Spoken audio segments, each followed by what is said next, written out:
எல்லா மனிதர்களிடம் கூட தாமரையை பற்றி, மோடி அவர்களை பற்றி, உங்கள் அன்பு தம்பி அண்ணாமலையை பற்றி நீங்கள் பேச வேண்டும். நமக்கு ஏப்ரல் 17ஆம் தேதி வரை உங்களுடைய உழைப்பு இருக்க வேண்டும். 19ஆம் தேதி தேர்தல் நாள். அதுவரை நீங்கள் தளர்ந்து விடாதீர்கள், சோர்ந்து விடாதீர்கள். படி ஏறி இறங்குங்கள், மக்களை சந்தியுங்கள். வெற்றி நம் பக்கம் இருக்கிறது. காரணம், இந்த வெற்றி என்பது தனி மனிதனுடைய வெற்றி அல்ல, சாமானிய மனிதர்களுடைய வெற்றி. அதனால் இவ்வளவு கடுமையாக நீங்கள் உழைக்கும் பொழுது உங்களையும் கொஞ்சம் பார்த்து கொள்ளுங்கள். நிறைய தண்ணி குடிங்க. வெயில் காலத்துல பணியாற்றி கொண்டிருக்கின்றீர்கள். உங்கள் உடம்பையும் பார்த்துக்குங்க.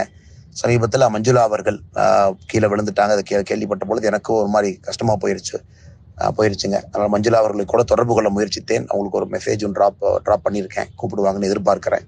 அதனால் தயவு செஞ்சு கேர்ஃபுல்லா இருங்க. அதே நேரத்தில் களப்பணியிலையும் கவனம் கொடுங்க. நீங்கள் களப்பணியில சந்திக்கக்கூடிய நிறைய நம்முடைய சகோதர சகோதரிகள், பெரியோர்கள், தாய்மார்கள் கொடுக்கக்கூடிய குறிப்பை எல்லாம் தினமும் எனக்கு வந்து கொண்டிருக்கிறது. அதையெல்லாம் கூட கவனத்தில் எடுத்துக்கொண்டு செயல்பட்டு கொண்டிருக்கின்றோம் என்பதையும் இந்த நேரத்தில் தெரிவித்துக் கொள்கின்றோம்.